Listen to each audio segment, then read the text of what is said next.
Hello guys, good afternoon. Nandito po ako ngayon sa Barangay 601. Again, it's our community Bible study. Galing pa lang po ako, friends, sa office. Hi po kuya, kumusta po? Yan. Ito po yung aming lugar. Maliit na space dito sa may Barangay 601. Ito yung pinupuntahan po namin every Thursday ng hapon after office. Nandito po kami to conduct a community Bible study, sharing the Word of God, sharing our testimonies, hearing testimonies, kung paano po kumikilos ang Lord sa bawat isa sa amin. Ayan. Ito po, so we have attended at least, umabot po yun ng 10 yung attendees namin ito sa lugar na ito. Pero worth pa din na binibigyan natin ng panahon kasi yung isang kaluluwa lang na tumanggap sa Panginoon, that is already something. How much more po kung may 10 pong mga tao na nakikinig ng salita ng Panginoon and eventually tumanggap po sila. So victory po yun para sa Panginoon, no? Kaya galing po sa office, no? Ning pa, hawak ng ganyan. Yan po. Yan po yung lugar namin.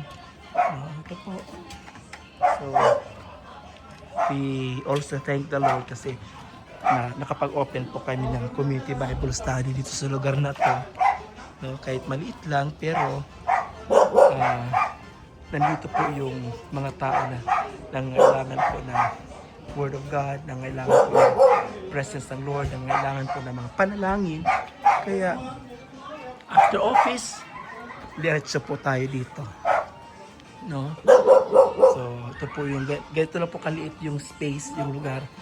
Pero, we know that the presence of the Lord is always here, kasama po natin. Kasi siya po yung ating pinapupurihan. Siya din po yung ating tinataas sa lugar na ito.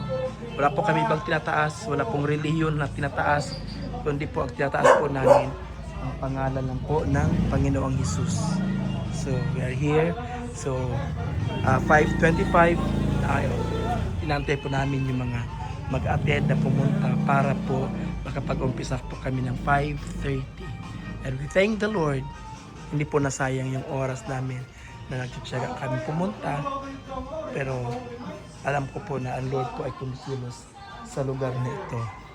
No? We are blessed kasi nabigyan po kami ng oportunidad na makapag-share po ng salita ng Panginoon dito sa mga tao. Yung mga tao interesado din na makinig ng salita ng Panginoon. Thank you.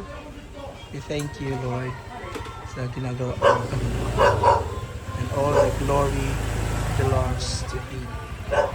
Yan, magandang hapon po at pagpalain ang bawat isa.